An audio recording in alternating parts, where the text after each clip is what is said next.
In 1927, Wilhelm Reich did something dangerous, not political, not mystical, but measurable. He recorded what no doctor dared name, a surge that came at the moment of climax, real, physical, unmistakable. In a small Viennese lab, Reich placed electrodes on a patient's skin, connected to a galvanometer, a machine that reads electricity. Then he watched the needle move, a pulse, a spike, a wave of energy.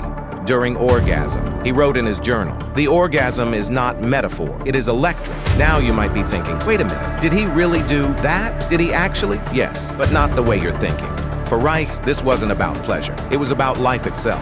He believed this surge, this discharge, was the body's natural reset, a way to dissolve trauma, to melt what he called emotional armor. And then came the case that made headlines. A young woman, paralyzed by what they called hysteria. 8 sessions with Reich, 1 full release, and she walked out of his clinic. Still sounds impossible? Let's be brutally honest. Modern somatic therapy tiptoes where Reich charged forward.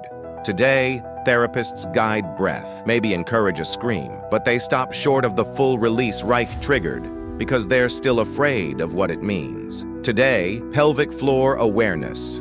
Reich documented orgasmic release, curing hysterical paralysis. Today, 12 sessions to reduce symptoms. Reich, 8 sessions, full recovery. The difference? Modern therapy dances around the edge of release. Reich engineered it. Still think that's exaggeration? Pull the file yourself.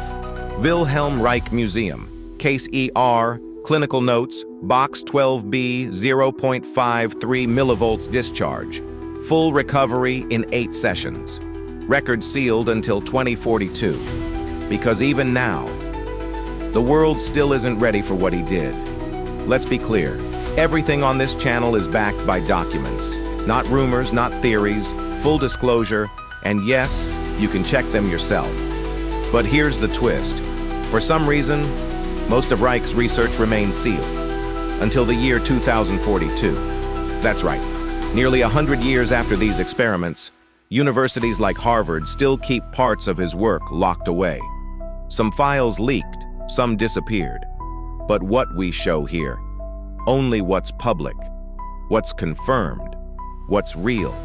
Because even with that, it's already more than most people can handle. So now the real question is, why seal the work of a man from the 1930s? Until 2042? What's in those files? What truth are we still not allowed to see? Or worse, what truth are they still afraid we might understand? They called it a fluke, an artifact, a meaningless blip on the machine. But Reich wasn't guessing. He was recording, session after session, patient after patient. Each time, the same spike appeared, a surge of measurable electricity at the moment of full emotional release. Galvanometer logs from 1927 show it clearly, 0.53 millivolts every time. He called it bioelectric discharge, the body releasing more than tension, releasing history, releasing memory. Reich's journals read like prophecy. The orgasm is not an end, it's a reset, a complete dearmoring of the nervous system. And yet, not one analyst followed him, not Freud, not Jung. Not a single member of the Psychoanalytic Society dared even replicate the readings.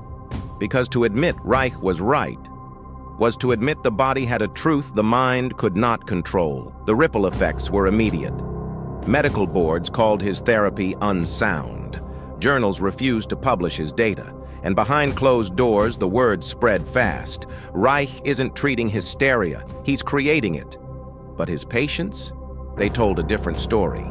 Attacks stopped, symptoms vanished, and for many, that wave on the galvanometer was the first proof they weren't crazy. They were just carrying something, until finally, someone helped them let it go. Nearly a century later, Harvard neurologists record the same surges in trauma patients. Modern studies call it electrical coherence during somatic release, but the numbers match Reich's to the decimal. The only difference? Now. They pretend it's new. They called it mysticism. They called it madness, because the truth would ruin them. But Reich had the evidence. Clinical records, galvanometer data, all pointing to a single number, 0.53 millivolts, the voltage of release. Time after time, the same signal appeared, a bioelectrical pulse during orgasm, a measurable release during healing. The Vienna Psychoanalytic Society panicked. If Reich was right, psychoanalysis wasn't the cure, it was the cage. Freud himself, once Reich's mentor, wrote, "Reich's orgasm theory reduces psychoanalysis to vulgar mechanics." And just like that, the rejection began.